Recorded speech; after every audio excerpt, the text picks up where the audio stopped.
apushinze nnyo okulaba ng'akozesa emikwano gy'akwanye, ng'akozesa kyaki ye, ng'akozesa bannayuganda n'emikwano gye egy'ebweru basobodde okukuŋŋaanya emmere n'ebikozesebwa omuli zibulangiti, omuli emifaliso, omuli obutimba, omuli ate tabawadde emmere ya bulijjo nti olya kawunga ka kasooli ne bwongeddemu zi nutrients nti bw'olya emmere ena ne value gyekwongeramu osobola okulya kawunga nga osubira kakuwa carbohydrates naye nga bataddemu ne proteins you know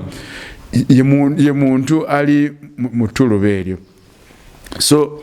abamwogerera nandisabye nti twandimwegasseeko okulaba nti ayongera okupushinga agenda ey'okudduukirira abantu awamu n'okuyamba bannayuganda okulaba nti obulamu bwabwe bukyuka. You know, oluusi bavaayo ne bamuwayiriza ebintu ebimu ebitali proper. Ekyama ekitukuvu omusajja n'omukazi bwe bafuukira omuntu omu kigero kya Katonda nti omwami n'omukyala nga beewaŋŋana mu kwagala okuyita mu bulamu bwabwe. In love as Christ is united with his church. Abamu basindikibwa abantu ab'enjawulo. Abamu babeera n'ekizibu ku mutwe. Onfuna bulungi nnyo kubanga nga bwe nkugambye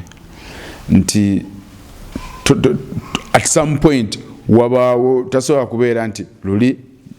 yagambanga yafakinganga ebintu ebyenjawulo ng'ate pastor ng'ali mu church ne kaakati ayina ebintu byakola ki byayogera tasobola kubeera right twice. Era nga bwe nnyimirira nze nsookawo ne nteekateeka abantu nali nkumanyi nga ne balyoka bajja ne bafera nkweyakamu lumu twagenda ku Sheraton Hotel bwe tuvaayo ne babuuza abantu tubajjeemu tutya ssente ne bagamba tugenda bagamba basige ensigo ey'okukkiriza nga muli mwenna musiga ensigo ey'okukkiriza buli Saturday twamalanga kutulanga bwe tutudde wa kati abantu leero tugenda balimba tutyo bajja mu ssente tufudde kati nze nga bampa omutwalo gumu bwe nalinga njagala endala nga mbafumbira emitwe gwe wali sita omusajja senior propo bwe mpuliriza bwe nti kye bagenda okwogera n'enkisanctioninga nga tugenda ate nga munatutegeera nti tuli bafere gwe wasabbalabbasalejanga sabbalabbalabbalabba nze omulimu gwange gwali mulimo ki kukakasa nti abantu tebatugwamu nti tulimba kunyweza bujulizi oba ogenda kulimba kati nina okulaba nti tolimbye bubi olimbye bulungi kutugwamu akati omukyere linda ku kyakulaga bwe tuvaayo tudda ku ikutori okubawo baali basula akatu tuteesa bwe tugenda obbafera sejjamu. Export TV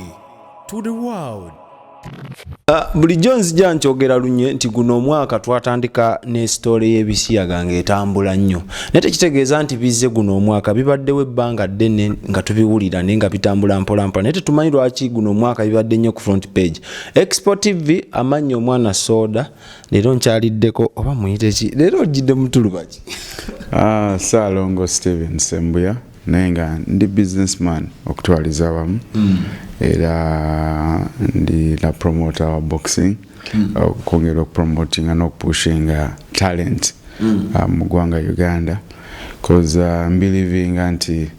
singa abaana tubapushinga mu talent oba oli awo egimu ku misango gye bayinza okuzza oba ebibi ebiyinza okubatwala oba okubazza emabega tuba tubayamba okuba distracting of that kubanga boxing nga sport yo esobola okubeera profession nga olaba pilot nga olaba omusomesa nga olaba engineer oba doctor kubanga byebimu kubisinga okusasula sente nyingi munsi yonna. Ne wano Uganda of course tugenze okubiyingiramu nga bikyaliro but we believe nti singa tubapushinga olina omwana naweza fights nyingi oluvannyuma sporting bwanga bola nti ab'emipiira basooka ne bazannya wano ne babawa ba agents ababa identifying ne bamaliriza nga bagenze mu maclub ag'enjawulo so ne boxing tujja kyogerako yadde obadde okiganye olowooza okubanga mu Uganda tekiri nnyo ku ground abaana tebakifunyemu obunafuulibwa ku bukulembeze obutwala obubaddewo oba abaana bennyini okusingira ddala bubadde ku nyinza kubuteeka ku bukulembeze nti sport okutwaliza awamu nga sector government ebadde tegiwa nnyo kiseera kubanga sport esobola okubeera employer ey'abantu ddala abawerera ddala singa gavumenti eteekamu ssente negifuula priority ate nejjamu omusolo naye okusingira ddala employment. Bwete bwetandise tuyiseeyo buyisi twayise n'aba El Shaddai Money Service International batambuza akasente okuketoloza ensi eno yonna amakanda gaabwe gali South Africa balina ne mu Kampala awo beekwateko batambuze sente zo bazijje gy'ojagala bazitwale gye gigenda ab'e South Africa bakola bino bagula data bamukugulira airtime sasula DSTV loan school fees byonna money transaction babikutte Sembuya Pastor Solomon Male muganda wa Male Mabirizi tebakwatagana nenga baluganda baluganda tebakwatagana Male Mabirizi ali ku ludda lwa tubanjite wensi oli ali mu kanisa ajujumye kanisa onali na ajujumya ensi yavaayo n'atandika ekibozi obanjite ekibozibozi story y'ebisiyaga ate yakoma n'atandika okunyenya n'abasumba balala basically kicho oyinza okwogera kyomanyiko ku Solomon Male nga tetunagenda mu maaso nnyo okusookera ddala bombuuza ku Solomon Male omusumba in courts y'omu ku basinze okutigomya abantu abamu bendowooza nti bali extremely innocent nze ng'omuntu ngezezzaako okubaako okukola n'okunoonyereza okwenjawulo naddala ku nsonga eyo ey'ebisiyaga ng'ate bagezaako okugikuutiza ku musajja wa Katonda Pastor Robert Kayanja Doctor nti bwe nkoze okunoonyereza ebiseera ebiyiseeko awo nkizudde nti omwami ono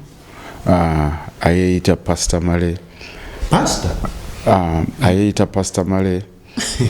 musajja mulimba nnyo kubanga nfunye omukisa n'endaba clips ez'enjawulo ku YouTube okwo naye ye mu video mu maloboozi ge kennyini avaayo n'alaga eggwanga nti bwe yasooka okubeera omusumba waliwo ebintu ebyenjawulo bye baakolanga bongabo ye nga ye abalala saagala kuboogerako kubanga topic eri ku ye akulaga nti alina obujulizi bwe baapanganga alina ebintu n'obulimba bye yakolanga ye mu ddoboozi lye mugenda kubanga mubiraba mugenda kubanga mubiwulira so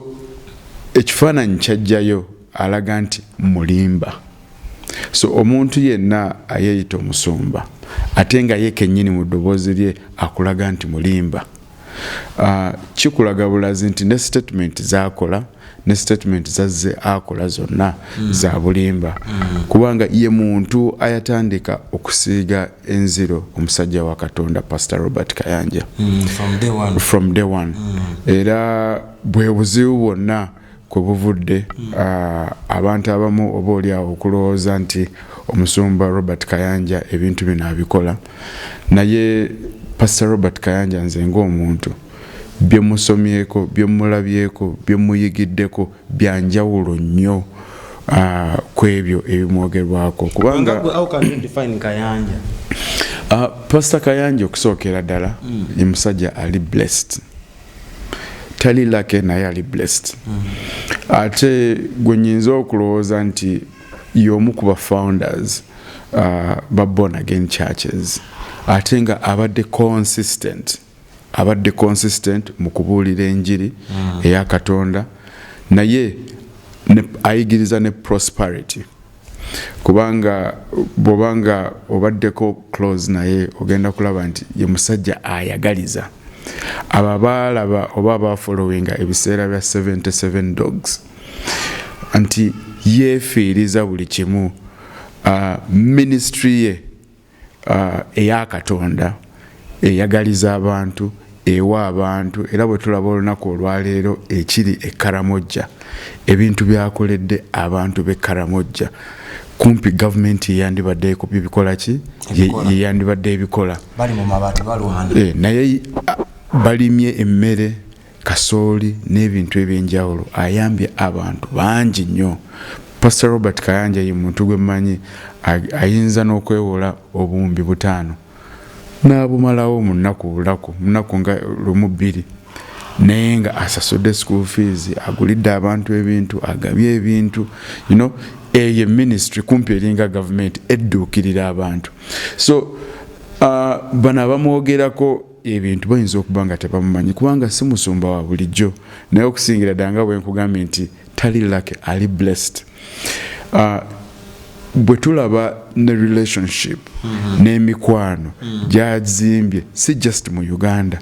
nene mu mawanga ag'enjawulo ojja genda okulaba nti ba presidents abatwala ensi zino juzi bwe tubaye tulaba Ruto ng'alayira y'omu ku President Ruto beyawa invitations ogenda okubaawo ku mukolo gw'ekitiibwa si ekyo kyokka ndabyeko mukyala wa Ruto ng'akyaliddeko Pastor Robert Kayanja ku Miracle Center ndabyeko former president w'e Burundi ng'ayise Pastor Robert Kayanja bali eyo ndabyeko government y'e Rwanda ng'emuyise ndabyeko mwezi gumu oba ebiri emabega president w'e South Sudan nga bali ne Pastor Robert Kayanja ndabyeko prime minister wa Israel nga yawa invitation I know yawa invitation wa Pastor Robert Kayanja era n'agendayo. So abo bonna abamwogerako bayinza okuba nga tebamumanyi naye njagala balabe ebintu bino naye okusingira ddala nti abadde consistent. Ebimu ku bibala bya 77 dogs ye muyimbi gwe basinga omumanya twamukyazaako wano eno Chutikaye yali avuddeko ng'asiimuse enjaga emu tutatandise n'okwonooneka bba n'essaawa ya leero ab'obujulizi nti alikyalirwa Kayanja yakisoboka so yeka bantu bangi nnyo obuzibu obuliwo nti batekinga advantage olw'ekisa kye ate bamanyi nti ne oba omukozi ebyo byonna by'omukoze oba oli awo tagenda kutwala mu kooti kubanga mu bino byonna ebigenda mu maaso waliwo omusumba omulala gwempulira yamufuula njiri kumpi alinga yamufuula enjiri nti buli lwalinnya akatuuti gwayogerako naye nga bwe nkugambye nti Pastor Robert Kayanja abadde consistent era ye mwebaza okusookera ddala okubeera silent kubanga ekintu silent is being silent is strong is power nti silence can hurt era ebimu ku bisinga okuluma omuntu takunyega n'asigala nga atambuza njiri ya Katonda kiruma era I can understand embeera abasumba abamulumba naye nga tebannamutegeera okitegeera naye oluusi bajjamu n'obujja naye ate era nze ng'omuntu kiyinza okuba si kituufu kiyinza okuba kituufu nti kyeŋŋamba nti muyinza oba oliawo muyinza okubaamu politics kyekyo kyeŋŋambye nti kiyinza okuba kituufu kiyinza obutabeera ki nti politics oluusi mu nations oba mu gavumenti wezikulaba nga ate osukkulumye nnyo bayinza okwagala okukola ki okukkakanyamuko so kiyinza okuba ekyo nga kituufu kiyinza okuba nga si kituufu naye ensonga eno gye twogerako ey'okumurelatinga n'obusiyazi nga bwe nkugambye background gye nkuwadde Pastor Male Solomon ye yatandika ekiboozibozi unfortunately ekiboozibozi nekigenda nga kikola ki nga kikula naye nkulayirira nti Pastor Robert Kayanja ye muntu ayagaliza abantu, family man okusookera ddala, Saalongo naye Saalongo nga gweza gye wabujja tomanya Saalongo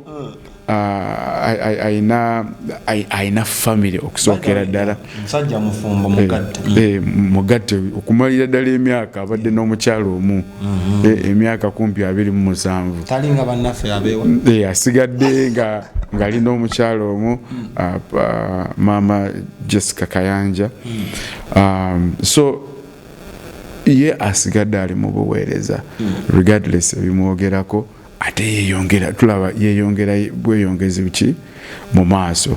Naye bwe tutunira famire ya Pastor, tuddeko emabega, Pastor Male musumbu yeebuyeebu ne Male Mabirizi mukwano gwange yangamba okunsuubinga, naye musumbu yeeruye eno tekibanga akaze kali mu famire y'okusumbuwa gwe kwatawo okuteremezaawo kuba ne Male Mabirizi kyakola kibanda amulimu nga ntunuka. I think kisoboka kubanga abantu babeera n'empisa nga bwe nkugambye obutaagaliza. So abamu basindikibwa abantu ab'enjawulo, abamu babeera n'ekizibu ku mutwe, onfuna bulungi nnyo kubanga nga bwe nkugambye nti at some point wabaawo tasobola kubeera nti luli yagambanga yafakinganga ebintu ebyenjawulo ng'ate pastor ng'ali mu church, ne kaakati ayina ebintu byakola ki byayogera, tasobola kubeera right twice. So which means nti at a certain instance yali very wrong, okitegeera nakati I believe he's wrong ku statements ku statements ezo ez'enjawulo zakola ku musumba n'omuddu wa Katonda Pastor Robert Kayanja. Bwe tufuluma mu kanisa wakati wa Male ne Kayanja, ekisiyaga mu Uganda mwekiri? Okusookera ddala bibaddewo tebitandise kati.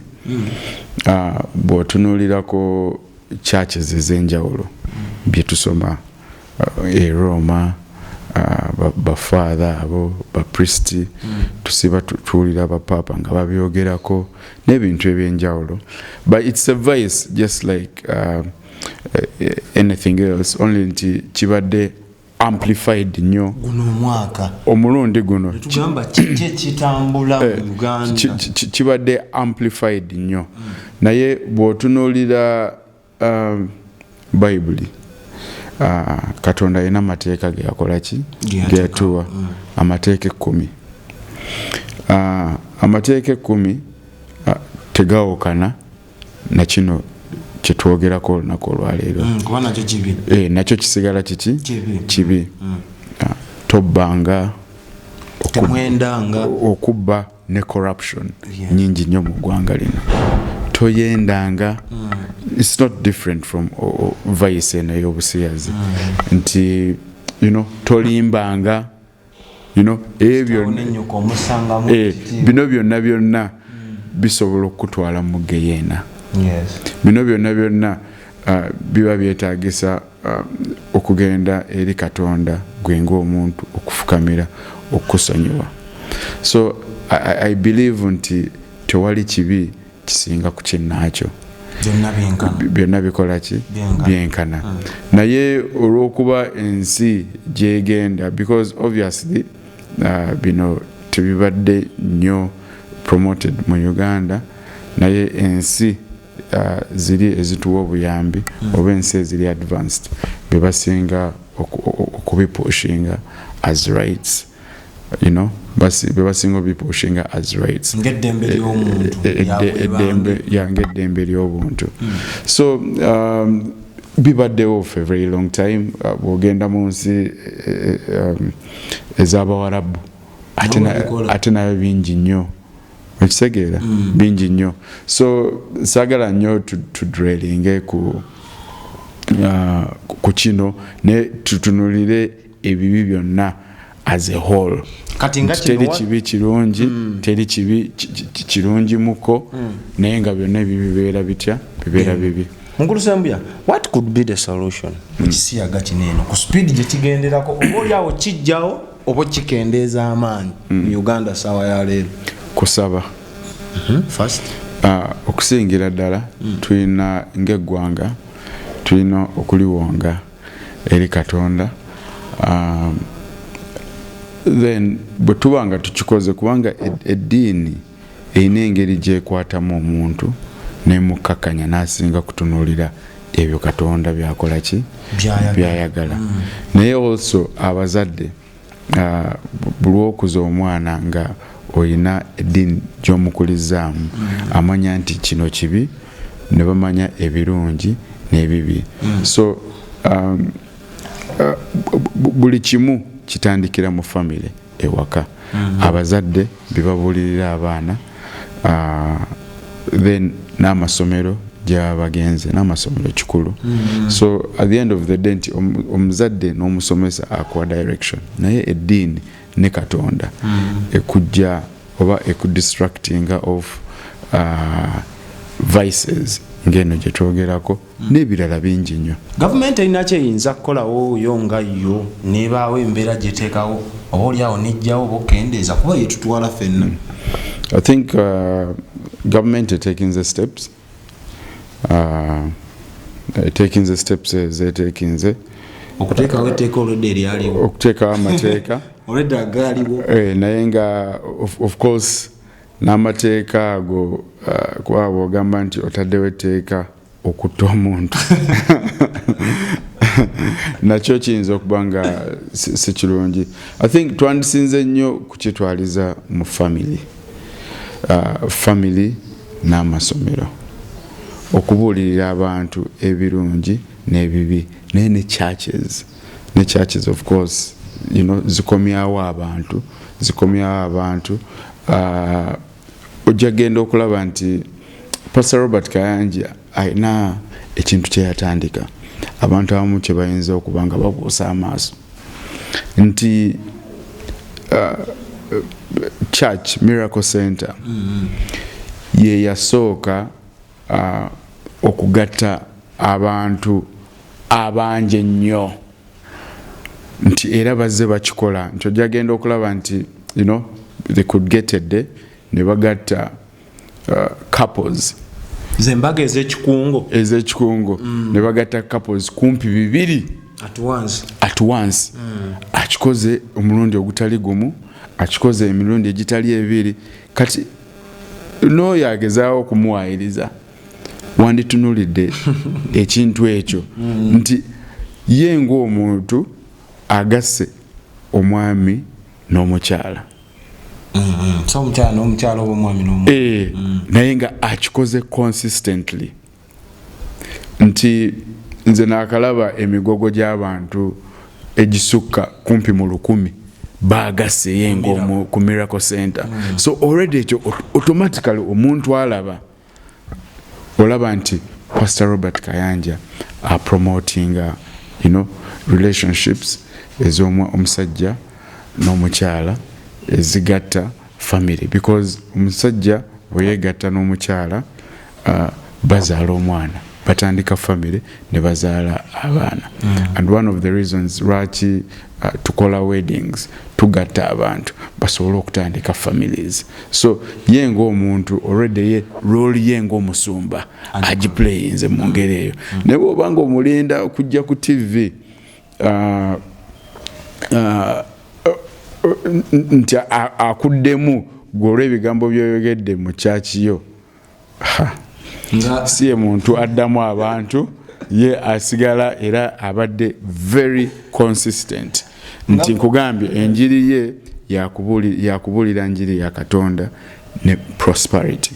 akokoyogeddawo tajja kujja ku TV waliwo omusumba omu gwe nzijukira avaayo n'agamba Kyagulanyi vaayo oyogere eri ensi ogaana ebisiyaga direct yali musumba bunyingo nenida principal sinamulaba nga avuddeyo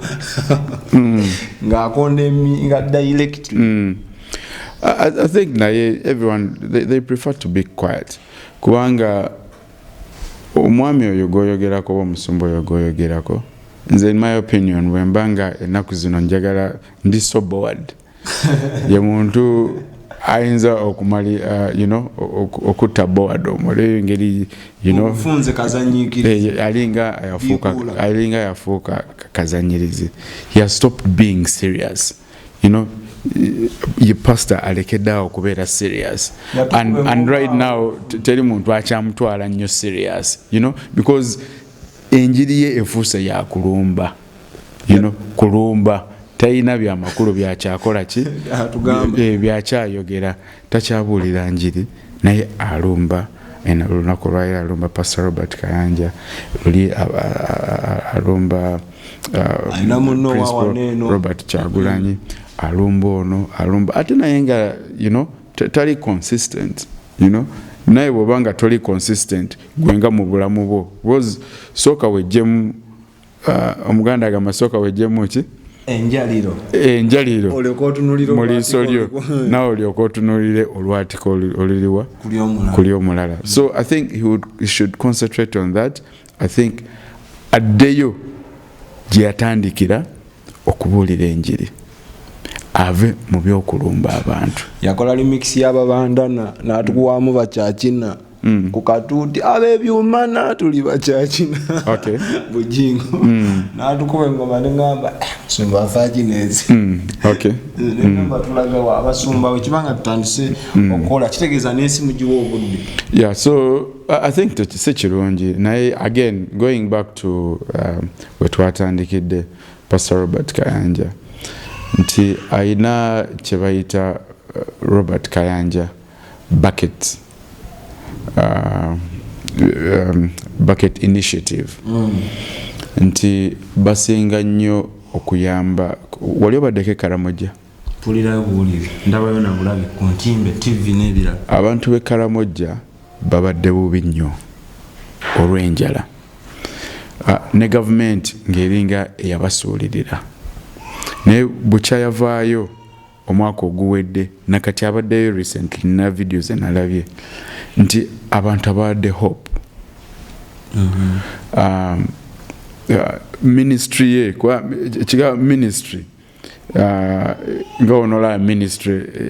eya disaster eri mu government tugeze ku ya Karamoja erike ya mama Janet kati yawo obuna. Yes, oba ya Karamoja nti ministry Robert Kayanja ministry oba NGO eyo eyiye Robert Kayanja bucket initiative nti bakoze kyamaanyi okuwa abantu essuubi, bakoze kyamaanyi okudduukirira abantu ababadde abayala. Nti singa olaba oba singa olaba ebifaananyi nja kusaba obirage ku bantu nti singa olaba ebifaananyi eby'abantu bannayuganda abalumiddwa enjala oyinza n'okaaba maziga, naye mu myezi kino emitono apushinze nnyo okulaba ng'akozesa emikwano gy'akwanye, ng'akozesa kyaki ye, ng'akozesa bannayuganda n'emikwano gye egy'ebweru basobodde okukuŋŋaanya emmere n'ebikozesebwa omuli zibulangiti, omuli emifaliso, omuli obutimba, omuli ate tabawadde emmere ya bulijjo nti olya kawunga ka kasooli ne bwongeddemu zi nutrients nti bw'olya emmere erina ne value gyekwongeramu osobola okulya kawunga nga osubira kakuwa carbohydrates naye nga bataddemu ne proteins. Ye muntu ali mu ttuluba eryo. So abamwogerera nandisabye nti twandimwegasseeko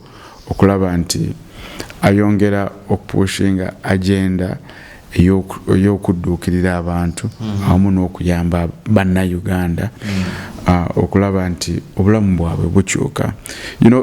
Oluusi bavaayo ne bamuwayiriza ebintu ebimu ebitali proper. Of course recently nalaba UNBS naye nga aba UNBS bavaayo ne bamupaatikako nti balina fake animal drugs zebakoze eki zaali mu producinga. Naye ekintu kya Uganda unfortunately nti singa institutions zino eza government ziyamba abantu aba initiating the ideas Uganda yandibadde etambula wala mufo kyogezaako okubakakanya n'okuba bringing down kubanga Pastor Robert Kayanja ne banne I think partners be bavaayo n'eddagala lye balowooza nti lisobola okutta ticks enkwa ku nte naye ate UNBS eyandibadde bapushinga n'okuba supportinga ate ng'olaba ate bali mu kumukubamu publicity etya embi bali mu kulemesa kyobola nti waliwo n'omwami is doctor ayajja n'eddagala lya COVID ngamba munnauganda yali musajja bana wangulu eyo Covidex government yandibadde ekola kyamaanyi nnyo okupushinga n'okupromotinga abantu b'ekika kino government yandibadde ekwata ku Pastor Robert Kayanja awamu ne ba partners be neyongera okufundinga projects ezifaananga ziti government yandibadde ekwata ku mwami oyo ayatandika Covidex kumpi buli munnauganda yagula eddagala eryo but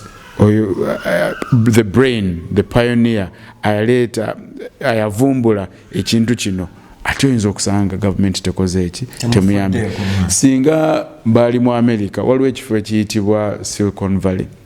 nti abagagga the billionaires kati tuze mu business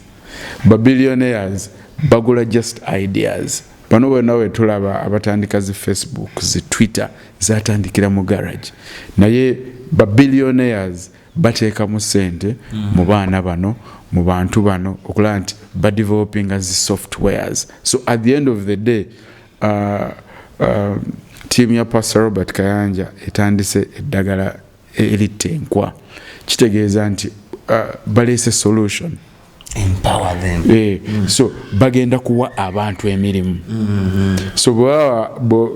when they employ people kitegeeza nti obuzibu obumu ku government bwebadde nabo oba unemployment waliwo omuntu abusolvinga so gwe government togenda kubeera ku pressure but majorly many households because of employment zigenda kubanga zibeera comfortable so but government tebitunulira in a holistic way ne institutions zino but baletawo bottlenecks ekintu ekikulemesa okola ekintu nti goyinza okubeera investor munnauganda ne bakuteekako obukwakulizo ne bakuteekako emisolo ne bakuteekako ebintu bingi nnyo so nobanga gw'omuntu omu ayandiwadde abantu 1,000 plus emirimu ate jjukira buliwo abantu 1,000 waliwo multiplication effect nti buli omu abeera ne dependent nti ogenda okusanga abantu 1,000 kumpi abantu 1,000 beba benefitinze ku musaala ogwo oba ku employment eyo nga tumaliriza kiriya message ki gy'osobola osindika eri Pastor Male n'abalina endowooza nga ye n'abamukkiririzamu kuba naye abeerayo n'abagoberezi message ki gy'oyinza obbawa kweno ensonga gy'atwala mu maaso nga tumaliriza okusookera ddala weebale kumpa mukisa era nebaza ne bannayuganda ababaddewo okuva we tutandise message yange eri bweti nti tujjemu obujja mu mirimu gy'abantu kwa ekigambo obujja ne mu zi dictionary mu ekiri tekitandise kati kuvadda bibaddewo ne mu Bible gye tusoma obujja bukoze eki bubaddewo obutaagaliza enge fitina si kirungi nti oli bw'abanga akusinzeeko muleke so many things we can do nti ebikolebwa mu nsi bingi nnyo biringa mubiri nti buli wofumita omusayi gusobola okukola ki okuvaawo oba kutu oba nnyindo oba ngalo oba mikono so buli omu akola ekyo kyalina okuba nga akola ki ng'akola Pastor Robert Kayanja abadde consistent nnyo nina ka video ke kenalabye 1992 I think somewhere around 92 nti n'oluzungu lwayogera kati ng'abuulira enjiri era lwe luzungu lwe lumu lwe yakola ki lwe yakozesanga naye bapushinze ne bajja bakyusiza ebintu bingi nnyo ne bajja abantu mu biwempe ne bazimba ennyumba za Katonda ezeegombesa ezeeyagaza so ne bawanirira abantu ne basupportinga abantu ne badduukirira abantu ne babaako ne bongedde mu ggwanga kubanga okubuulira enjiri ejja abantu abandi badde bazza emisango etaayirira kumpi eringa enjiri eringa police in its own way. It keeps law and order. Eringa police nti ekujja ku bwenzi ekujja ku bubbi ekujja mukuzza emisango that is yenjiri but okusingira ddala Pastor Robert Kayanja nga bwe njogedde mu mboozi yaffe y'omu ku basumba sinalaba bangi nnyo ababadde bagatta abaami n'abakyala emigogo gy'abaami n'abakyala kumpi abasukka mu 15,000 ate abadde consistent mu ekyo up to date era oyagala aveeyo bajjeyo zi video babalage actually kyandibadde kirungi nnyo n'oleeta ne video bannayuganda babulabe nga bagatta engogo z'abannayuganda abe agenda binkolerako ng'akola emirimu gye egy'okweditinga balage bantu bameka baagasse so ekyo kyokka kikulaga nti promoting a relationship between a man and a woman, a husband and their wife. Naye nga ye ng'omuntu tomusuubira nti agenda kuvaayo akole ki abeeko ne statements z'akola because I know he's so busy okusookera ddala ministry nene ali so busy ate nga bwe nkugambye he chose to be silent because being silent is strength, being silent is powerful. Tweyanziza tubadde ne mukulu Steven Sembuya Magulu Kona tubadde twogera ku musumba Robert Kayanja owa Miracle Center ye mukulembezi waayo era yekagitandika n'olwaleero bingi ebyogerwa oli wandowoozayo teeka comment yo mu comment section fe tujja gisoma ne munagisome ebibadde bigambo byo bye naawe teekawo ebibyo okusinziira ku byowulidde bamukyoyigamu kyojjamu oba kyosigala nakyo mu bwongo bwo amanya omwana soda nakoze n'aba Infotrust Property Consultants bagula amataka bagatunda balina amagezi ag'ekikugu bagaba ku by'amataka bagaba ba lawyers ne bakuyambako okuwoza ku musango gwonna ogwekuusa ku by'ettaka ate bataddewo ekipya ba boss ladies bakadama bakusavingira sente kasaziweza omwaka mulamba bebbu nga bakuteeramu amagoba so mbeyunire namba za ziri wansi bakubireko tuline abe mukama abatukumire. Export TV to the world.